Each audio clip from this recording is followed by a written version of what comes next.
Socavitre, le spécialiste de la menuiserie en aluminium, des volets roulants, des vitres et des rideaux métalliques. Aza makany Kafitsony, tongava malaky amin'ny magasin Baolay. Vous avez votre bac, ne perdez pas votre temps. GSI Université privée, habilitée par l'État. Manolotra anao ny vaovao.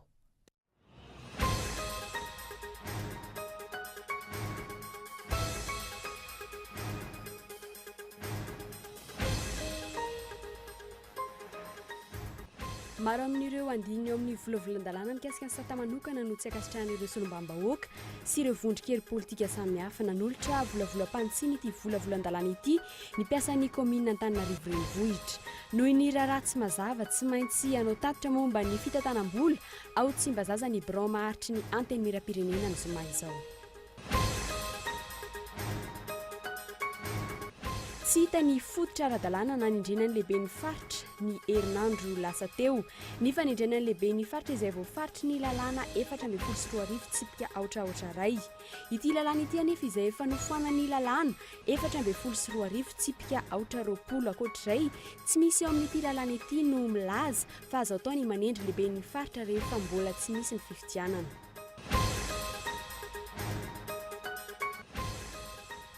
Tsy hisy intsony ny orana sy ny rivodozatra amin'ny faran'ny volana martsa ho maina tanteraka ny andro. Manoloana izany hatreto tsy mbola fantatra hoe raha oviana ireo trabona no hiverina any amin'ny toeram-ponenany avy. Maro amin'izy ireny no mitsoaka ary miverina any an-trano noho ny fijaliana izay miatra amin'izy ireo. Baranany tanteraka ny fandriam-pahalemana fitaovam-piadiana mahery vaika miisa 770 no sary mitandro filaminana indritra amin'ny fisavanana tao tany Toliary, Fianaratsoa, Ankazobe sy teto Antananarivo renivohitra. Any mpitandro filaminana akamaroan'ireo basy miparitaka ampiasaina. Farany 4.20 hatreto nisy an'ireo namono enta ao anatin'ny fandalovan'ny rivodozam-pahamatany Vanuatu. Azy iny izy malasa teo raha nitatitra ny firenena mikambana itsy ankilany. Andriantanina manokana ny fanarenana ary toe-karenan'ny Vanuatu ny tahirim-boly iraisam-pirenena. Ny andiny izay avy hatrany.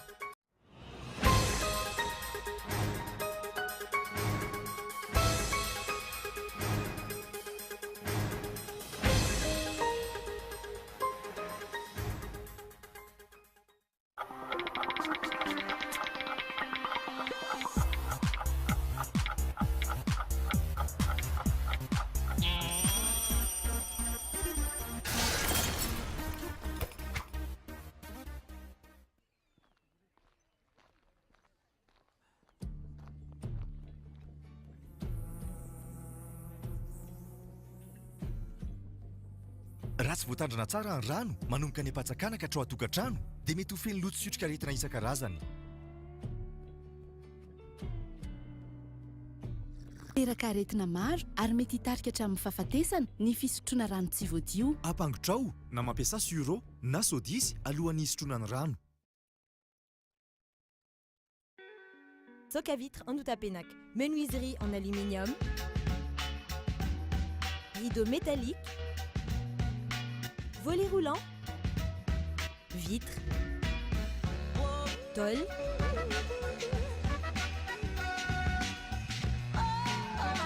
Socavitre en Outapenac, 020 22 682 28, 033 11 256 63, Socavitre en Outapenac. Très sincèrement à votre service.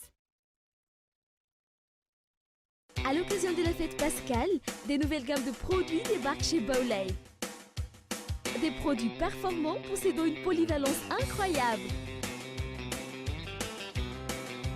Des produits de première qualité, premier choix, marque originale qui transforment votre univers avec modernité et savoir-faire. Alors dès maintenant, faites vos achats dans tous les magasins Baolay. Joyeuse Pâques avec Baolay. Baolay, toujours meilleur. Vous avez votre DTS, vous êtes salarié ayant plus de 2 ans d'expérience. GSI, Université privée habilitée par l'État, vous propose le diplôme de licence professionnelle en formation continue. Spécialité, communication, journalisme et médias, marketing international, communication, informatique, multimédia et communication. Durée, 10 mois, cours spécial samedi. Rentrée, avril 2015. Inscription ouverte au GSI Antananarivo. Téléphone 034 60 543 90. Bon, ben, je vais partir là. Hein. Ok. C'est bon là? Ouais. Pas de bisous? Non, ça va. Rejoignez Annick Beauté, spécialiste en coloration, coiffure d'événements, tissage, coiffure pour hommes, pack mariage. Oh, pas de bisous? Non, ça ira. Voulez-vous être une femme sublime, attrayante et sûre de vous? Mon secret, Annick Beauté. N'hésitez plus, affirmez votre personnalité chez Annick Beauté. Annick Beauté, notre secret. Ny azony vanon-kolaka, ny tanin'andriny ny tsara. Ny orinasa Madagascar Evolution Immobilier dia vonona ny mefafapoanao izay mikasa hividy tany. Fitsidihana maimaimpoana, mampandrisaina anao amin'ny fikarakarana ny taratasy rehetra. Koa raha mila fanazavana fanampiny ianao dia antsoy azy ny lahazana 033 21 099 06 na ry 034 14 099 06 22 566 54. Madagascar Évolution Immobilier, un avenir sûr, investir, bâtir pour le futur. L'EFMED, c'est toute une gamme de produits d'ameublement d'une standing super classe, bien pour tous. Pour ma nouvelle maison, ce canapé est vraiment idéal pour me relaxer le week-end.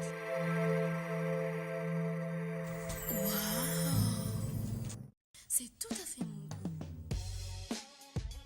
Non seulement c'est décoratif, en plus, je vais pouvoir préparer mes petits déjeuners pour toute ma famille.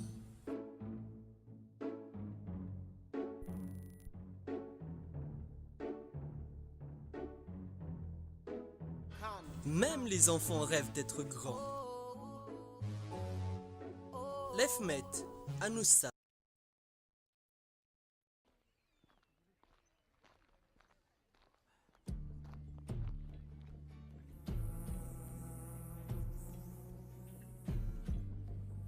Raha tsy voatandrina tsara ny rano manomboka ny ampatsakana ka hatrao atokantrano dia mety ho feno loto siotrika aretina isan-karazany. Teraka aretina maro ary mety hitarika hatramin'ny fahafatesana ny fisotroana rano tsy voadio. Ampangotrao na mampiasa suro na sodisy alohan'ny hisotroana ny rano.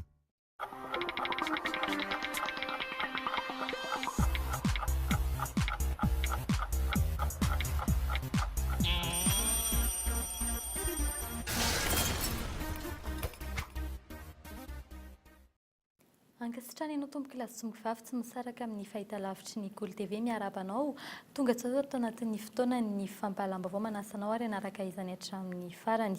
Miainga ny raharaha mafampana iray ny anivo ny anteny miram-pirenena tsy maintsy ianao tatitra momba ny fitantanam-bola ny questeur fahatelo Girivy Randrianarso amin'ny izy mahoavy izao misy ny raharaha tsy mazava loatra ny antoerana ankehitriny. Etsekilan'izay tsy mbola mandresy lahatra ny maro indray ny votoaty ny volavolan-dalàna naroso ny governemanta ho an'ny toko malagasy miara-miainga fandaninandro sy volam-panjakana nataon'ny fanjakana ankoatr'izay nanolotra volavolam-pantsiana moa volavolan-dalàna avy amin'ny governemanta io ihany koa ny mpiasan'ny komina fanadihadiana. Maro amin'ireo andininy ao amin'ny volavolan-dalàna momba ny satamanongana Antananarivo no tsy lany ny vavon'ireo solombavam-bahoaka sy ireo vondrokely politika samihafa. Ny andininy fahasivy ambin'ny folo ohatra milaza ny amin'ny hoe azo atao ny maka ny hevitry ny ben'ny tanàna mikasika ireo tetikasa mpampandrosoana eo amin'ny tanàna, izany hoe fakakevitra fotsiny ihany ny ben'ny tanàna. Eo ihany koa ny andininy fahatelo amby efapolo izay milaza fa ny filan-kevitry ny minisitra no manendry ny lehiben'ny distrika raha toa ka anjarandraikitry ny ministeran'ny atitany izany raha ny tokony ho izy. Ireo andininy ireo izay ahitana taratra ny finiavan'ny fitondram-panjakana nala ny fahefan'ny ben'ny tanàna Antananarivo sy ny fanaovana ampimamba ny fahefana sy ny fanapahan-kevitra ho an'ny tanàna Antananarivo. Raha ireo no tanteraka dia vongan'olona fotsiny ihany ny ben'ny tanàna. Nahitsy ny solombavam-bahoaka Antananarivo faharoa ihany koa fa tsy nisy fakakevitra tamin'izy ireo iny volavolan-dalàna iny. Ilay fanendrena ny maire adjoint délégué iny koa dia tsy mety aminay. Raha misy ny filatsahana ben'ny tanàna dia fidin'ny vahoaka amin'ny ben'ny tanàna miaraka amin'ny programme an'asa ny ben'ny tanàna. Ka raha misy ny asa izay ho ataon'ny ben'ny tanàna dia ireo délégué au maire ireo no misolo tena ny ben'ny tanàna eny anivo ny arrondissement misy anazy ka noho izany dia ny ben'ny tanàna no manendry izay olona hiara-iasa aminy ahavita an'izay tetikasa izay ho ataon'ny ben'ny tanàna zany fa tsy hoe ny conseil municipal no asianao manendry azany. Itsakilan'izay ihany koa nanolotra volavolam-panitsinina ity volavolan-dalàna avy amin'ny gouvernemanta ity ireo mpiasan'ny commune Antananarivo renivohitra. Hita ao anatin'ny fanitsinina nentin'izy ireo ny tokony hanovana ny hoe maire adjoint délégué ou délégué au maire. Nambaran'izy ireo ihany koa fa ny subvention dia tokony hozon'ny commune ho hita taratra ao anatin'ny lalàna mifeny tetebolam-panjakana fa tsy mbola angatahana any amin'ny fanjakana foibe. Dia na nomination mikasika an'le hoe maire adjoint délégué dia nisoloana amin'ny appellation tsotra hoe délégué au maire. Ny fanendrena an'izany dia aloha prérogative manokana ny ben'ny tanàna voafidy. Mikasika an'izay ihany koa ny resaka subvention dia aloha subvention dia tonga dia tsy angatahana intsony fa droit any commune misoratra ao anatin'ny loi de finance izay budget annuel tonga dia omena ny commune ao anatin'ny 3 mois itsahana izany hoe premier trimestre ny fokotany dia aloha ny fokon'olona ny anolotra ny olona anankiray hifidy ny fokotany izay arreten'ny maire satria any amin'ny fokotany ny fampandrosoana ifotony. Eritaona izay tsy mety vita ny sata manokana Antananarivo renivohitra. Ho an'ny atoko malagasy miara-miaingy efa ny volana Mai 2024 no nanolotra tolo-dalàna momba ny finjaram-pahefana teny amin'ny anteny miaram-pirenena izy ireo saingy tsy nisy tohiny hatreto. Fanilihana ara-politika ary fiatomboan'ny tsy fanarahan-dalàna teto amin'ny firenena ny tsy nanasian'ny finjaram-panjakana sira ny tolo-dalàna avy amin'ny malagasy miara-miaingy iny raha nambaran'izy ireo. Io dia taratry ny azo hoe fanaovana rainazy sy fitavozavozana eo amin'ny fitondram-panjakana zany mahatonga an'izy io.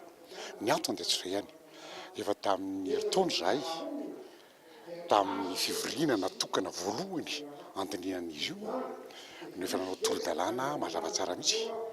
Misy eo amin'ny 700 andininy no natolotra tamin'izay fotoana izay.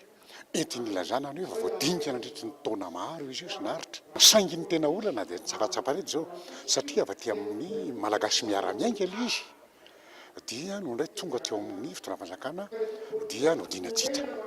Ary zay fomba nentina nodinatsita zay dia tsy amin'ny tsy ara-dalàna taniny tsy fanarahana lalampanorenana voalohany.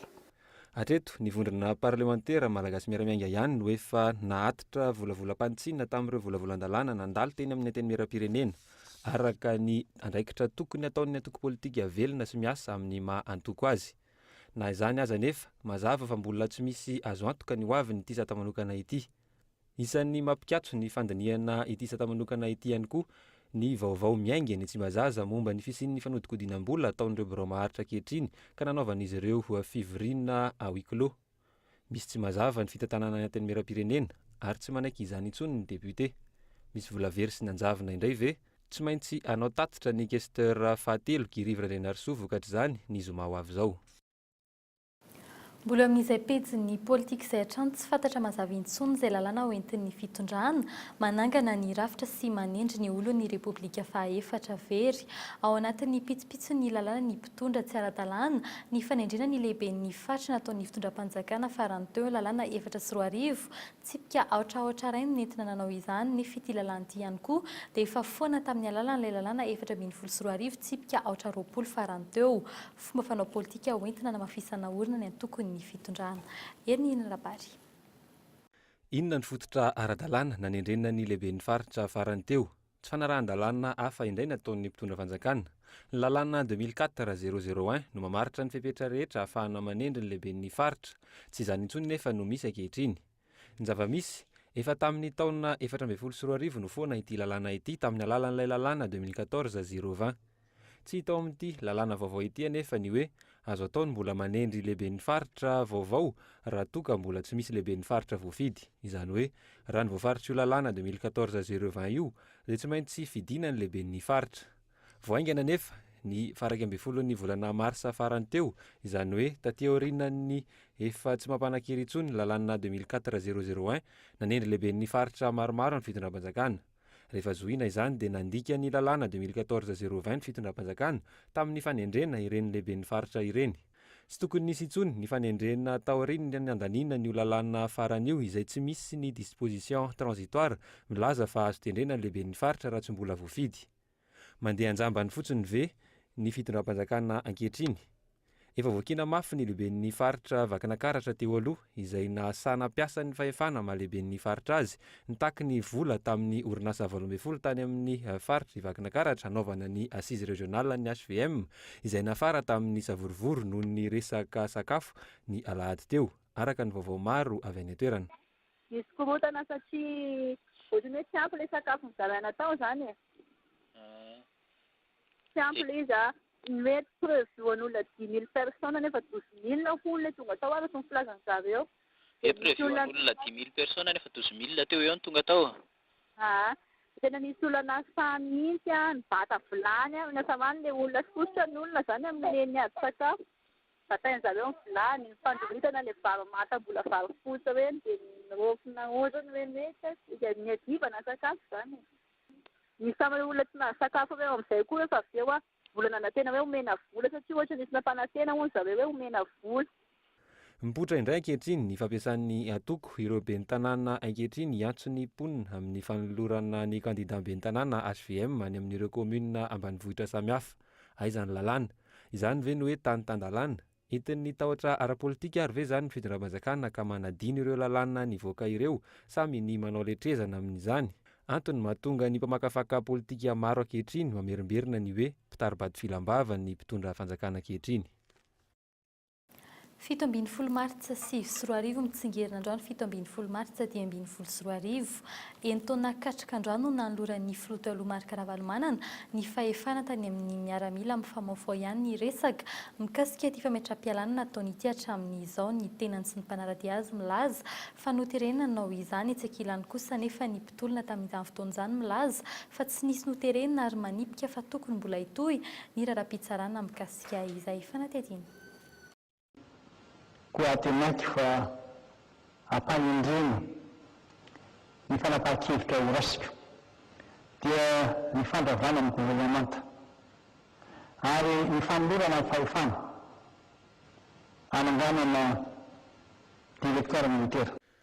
Ny paretaka eran'izao tontolo izao ny vaovao teny Madagasikara ny andro ny 17 volana marsa 2024 iny andro izay nametrahan'ny filoha tamin'izany fotoana izany ny fialany ary nanomezan'ny fahefana ny miaramila. Hatramin'ireo aina aman-jery vahiny aza nanaraka izany vaovao izany akaiky. Ny arivan'io ihany nivory tetsy amin'ny Bekasa Tanimena ny FFKM Iandro Rajoelina izay ben'ny tanàna Antananarivo nitarika ny tolona volomboasary tamin'izany fotoana izany. Teo ihany koa ireo masoivo isan-karazany toy ny masoivo amerikanina sy ny solitenan'ny JIC na ny groupe international de contact. Isan'ny anarana nalaza tamin'izany ihany koa ny colonel Charles Andrenasoavina Ratsehivina nanizingizina ity filoha teo aloha ity fa noterena izy niala teo ary fananganam-panjakana no nisy teo to Madagasikara. 5 taona tateo aoriana tafaverina teto an-tanindrazana ny tenany saingy tsy amin'ny mahafiloha azy intsony fa mbola manana sata manokana sy mbola tsy malalaka tanteraka ihany koa. Tsy mbola niova fa mbola misy ny décret ary mametra zany ny fahafahan'ny filoha Ravalomanana mivoaka. Na izany aza moa zany efa voalaza fa hoe mandeha ny fampiavanam-pirenena ary zay no nametrahan'ny filoha Ravalomanana. Izay koa nametrahanay atao amin'ny ankorafy Ravalomanana sy ny antokotiko Madagasikara finoana fa hivoatra io zavatra io ary rarianay raha ohatra ka hivoatra aingana dia aingana kokoa satria tokony alana zoany mila tsiraray avy. Ankilany kosa nefa ireo mpitondra tamin'izany fotoana izany laza fa tsy noterena ity filoha teo aloha ity niala teo amin'ny toerany. Ratsehivina ity filoha teo aloha ity ihany koa dia noelohy ny fitsarana mahefa tamin'ny fitondràna tetezamita amin'ny sazy hiasa anterivozona mandra-pahafatiny noho ny raharaha 7 febroary. Efa nilaza nefa ny tenany tamin'ny fahatongavany teto Madagasikara ny volana oktobra farany teo fa tsy mahakasika azy ireny didim-pitsarana ireny. Ankehitriny miantso ny fitsarana nanao ny asan'ny solombavambahoaka karazana Masoa Kristina izay sady minisitry ny fitsarana tamin'izany fotoana izany ihany koa. Marina tokoa minisitra ny fitsarana tamin'izany fotoana izany ary ny fitsarana mahefa tamin'izay fotoana izay dia ny fitsarana izay tsotra eo anosy satria nampiarina ny jurisprudence ny tantely Andrinarivo président Ratsiraka nampiarina tamin'izany fotoana izany. Amin'izao fotoana izao zany continuité de l'État efa natao ny famindram-pahefana amin'ny ministra ankehitriny dia andray no mijery indray zany eo amin'ilay fitsarana sy ny hoe ny hoavy ny didi-pitsarana izay navoakana hita amin'izany fotoana. Tsy mbola fantatra araka izany izay tena marina momba iny raharaha iny.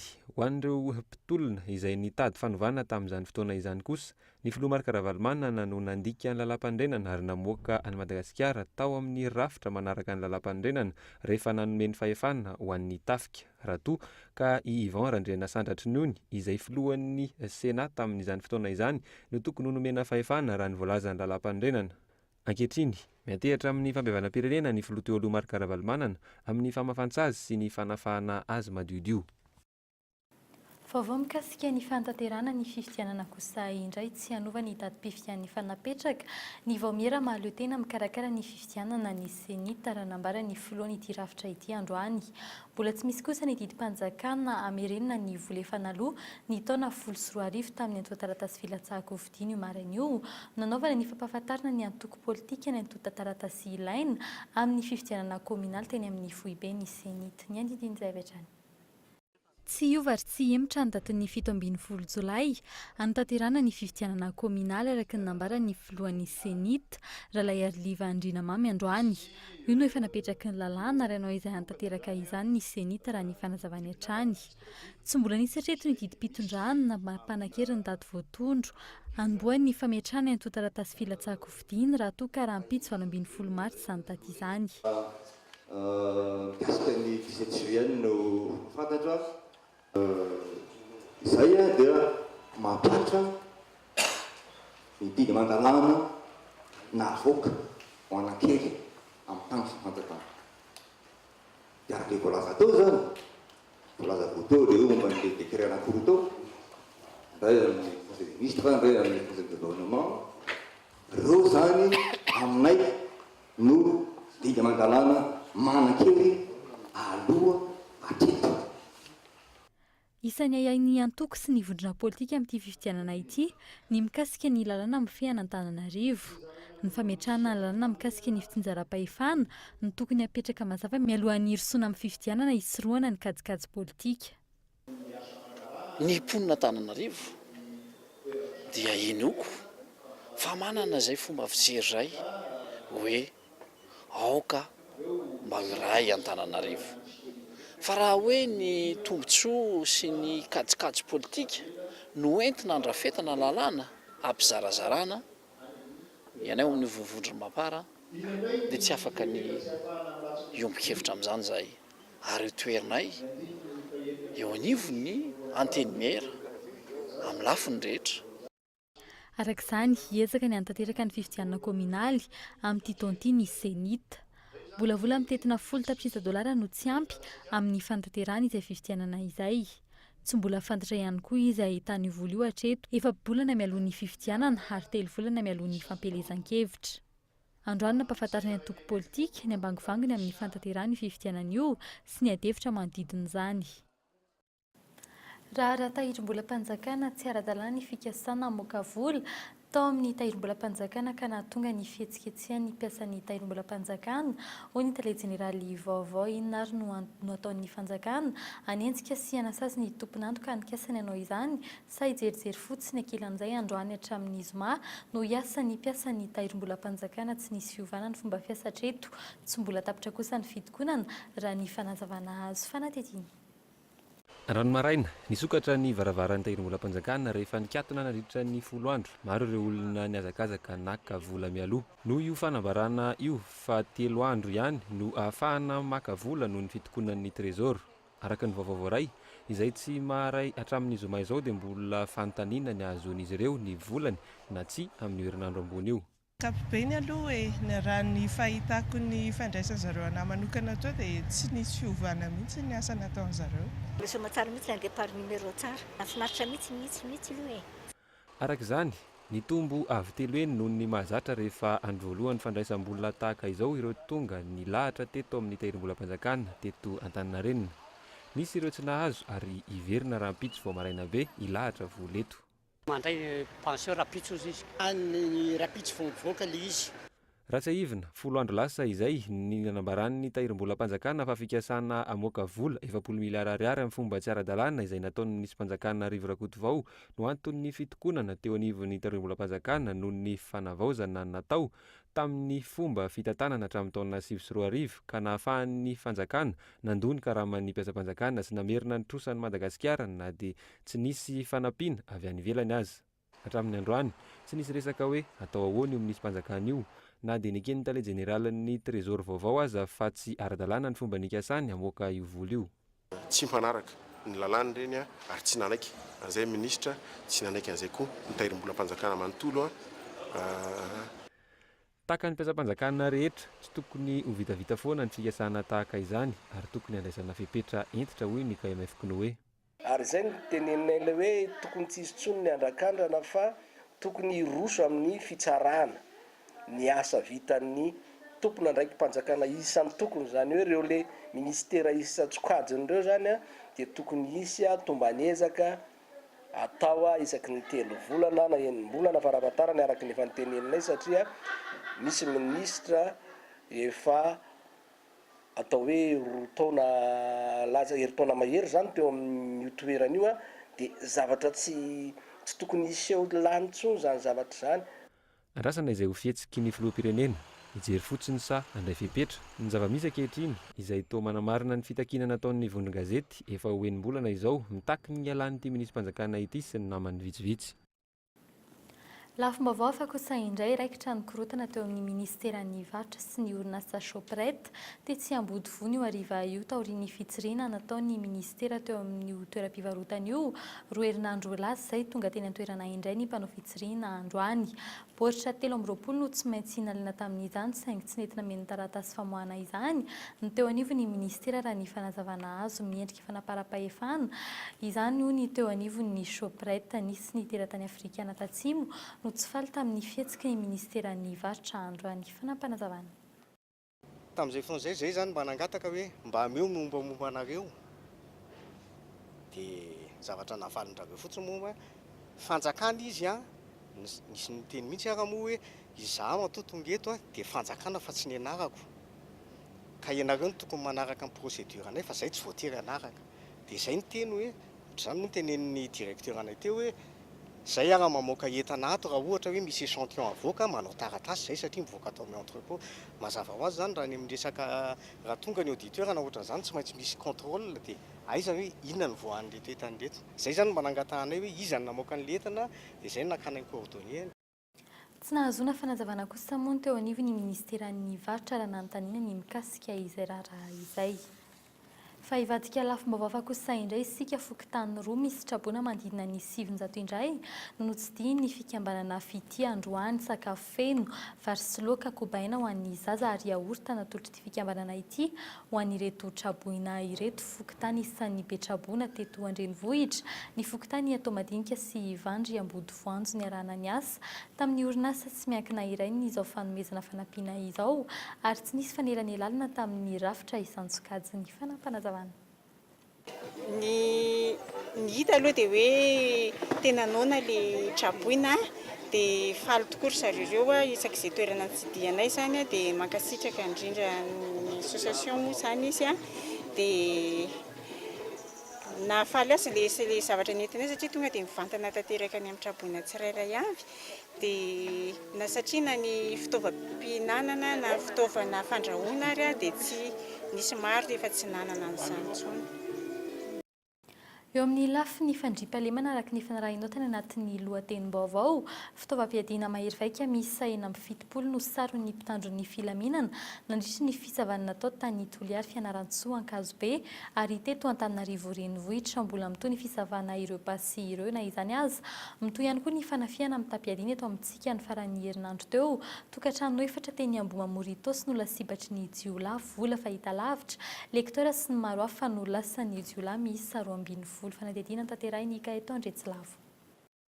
Miverina ny fanafiana mahery vaika, miparitaka ny basy, tsy misy intsony ny tranga fanafiana ka tsy andrenesana fitaovam-piadiana mahery vaika. Ho an'ny eto Ambohimamory ny sabotsy lasa teo, episeria tsotra sy mpivarotra mofogasy no voatafika. Ohatrany teto aminay zao amin'ny folo sasany izy dia efa tonga. ary voavaky ny somatsara ny varavarany. Izy teo amin'ny enina izy zany tafiditra tato an-trano fa taty avelany zany mbola nisy maromaro teo amin'ny telo teo sa efatra. Niakatra tetsy amin'nisy lavarangana itsy izy dia niditra teto amin'ito varavarakely ato amin'ny atambany dia nitady izay nilainy rehetra tao izy dia rehefa azo izay nilainy rehetra andro vola ny izay zavatra lafolafo dia niakatra nakary ambony iray. Rehefa tsy ame ianao izy rehefa tsy hamoaka sady miteny ratsy izy dia rehefa tsy hamoaka ianao izy dia alaiky ny zazakely dia taitra be le vadika nasiany akohaka teo.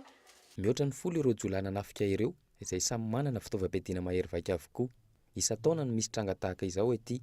Any mpitandro filaminana avokoa ny akamaroan'ireo basy miparitaka ampiasain'ny mpanao rasa ratsy eto amintsika ireo.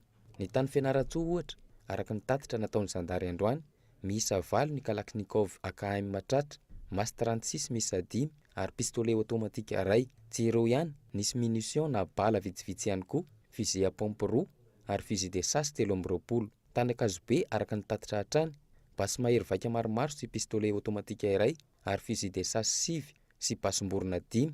Nisy basy lava vita gasy misy 2.5 ihany koa, sarin'ny zandary tany an-toerana. Ho an'ny Antananarivo renivohitra kosa, pistolet automatique vita gasy miisa 4 sy fiara sprinter iray no tratra niaraka tamina olona 4. Nandeha ihany koa ny feo fa nisy basy israeliana miisa 5 tratra tany Toliary. Nisy tratra tamin'ireo fitaovam-piadiana mahery vaika ireo nandritra ny fanafiana nataony sy tamin'ny alalan'ny fisavana. Ny zava-misy amin'izao fotoana izao anefa, ny vola no mipaiko ny sampana raha-panjakana maro samihafa. Voasambotra ireo mpanao asa ratsy, tsy miandry elakoly dia efa mivoaka izy ireo. Mitaraina ny mpitandro filaminana ary mangataka fiara-miasa. Inona masaka anazy ny famotorana ve mbola tsy vita? Dia le olona raha mbola tsy niteny hoe iza ny nazaony an'le basy? Izy kely mbola tsy miteny. Misy olona protégeny ve? Misy olona tsy tiany tononona ve? Sa tena tsy fantany marina le olona? Ka tsy tokony mbola lefa le olona. Ny saziny ane enim-bolana raha basy tsotra ary raha basy mahery vaika izy minimum 12 mois ary raha misy faux papier izy travaux forcés à temps. Zay ny lazaiko teo. Article 147 ny code pénal. Inona ny mamaika atsika anome liberté-n'le olona? Anjarantsika mamaly an'izany, anjaran'ny tompona andraikitra ny manarina zay tsy mety any aminy. Fa za tsy mpitsara eto, fa za mitaraina satria mahatsaro tena marary gendarmenainge tifirin'ireo dalo ireo fantatrareo tsara zany. Ka fiara-miasa no angatahako.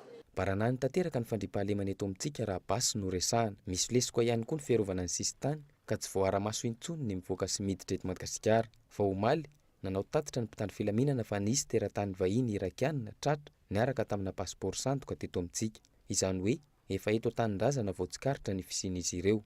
Raha ny toe-javatra tahaka izao no mitohy feno mpikaramanady eto Madagasikara.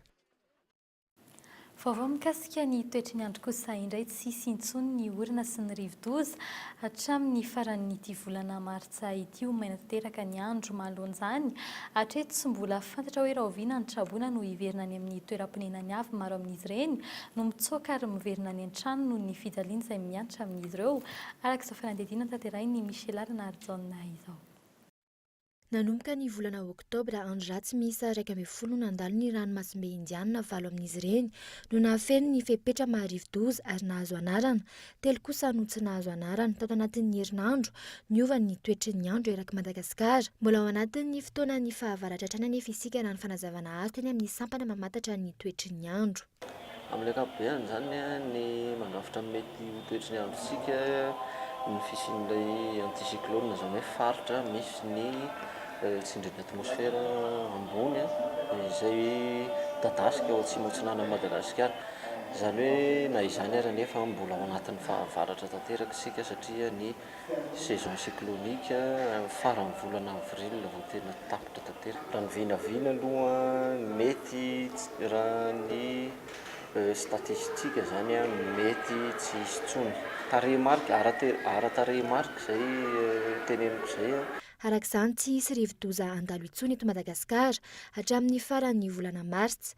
Tsy hisy intsony ihany koa ny orana ka ho maina ny andro. Manoloan'izany mampametra-panontaniana ny mikasika ireo traboina. Raha oviana ireo no hiverina eny amin'ny tranon'izy ireo. Hatreto raha ny fanadihadiana natao, maro amin'izy ireo no mitsoaka ny abatoara nandota-penaka. Tsy noho ny faharitran'ny rano fa noho ny tsy fahazakan'izy ireo ny zava-mitranga eny amin'ny abatoara. Misy le tsaboina fa niverenako aty an-trano amin'le vary mantamoaka dia le koba isan'andro tady makarary zao le izy le vary koa moa tsy mamiva le loa fa vao maina foana.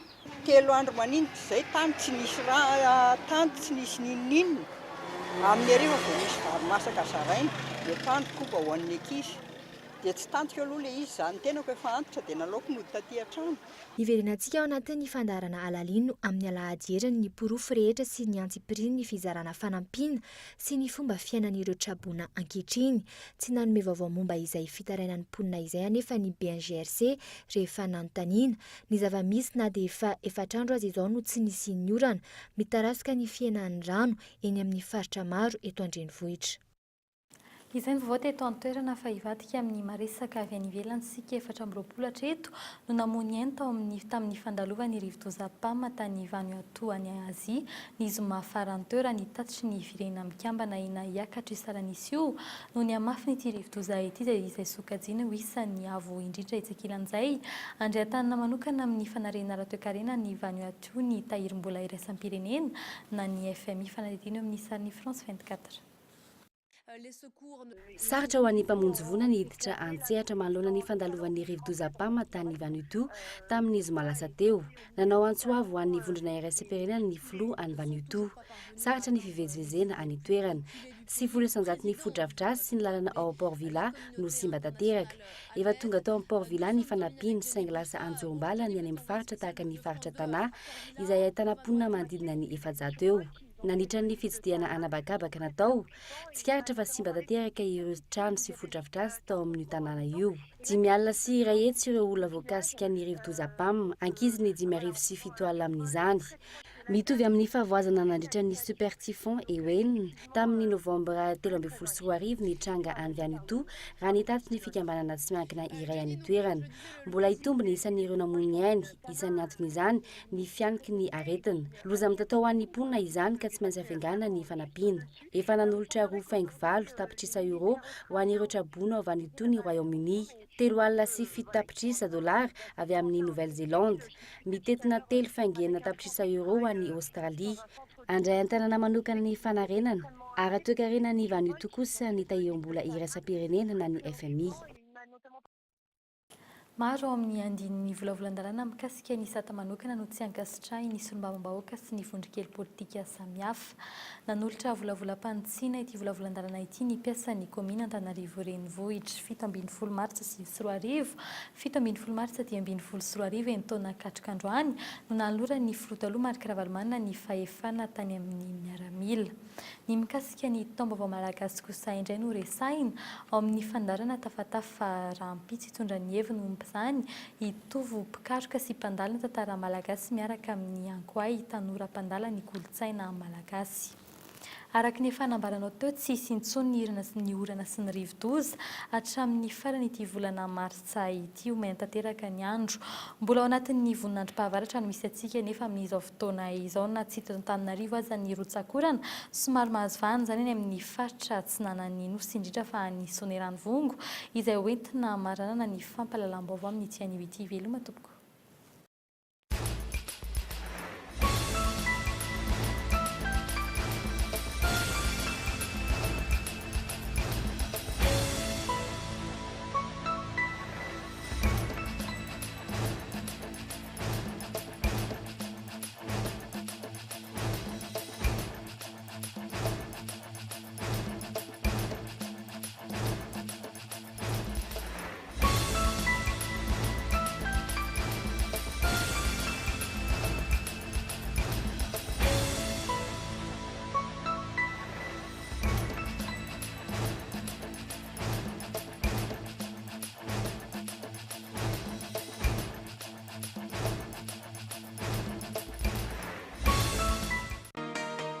Vitre, le spécialiste de la menuiserie en aluminium, des volets roulants, des vitres et des rideaux métalliques.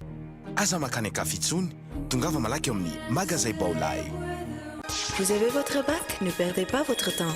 GSI Université privée, habilitée par l'État. Nanulcha Nanteu, ni Vavao.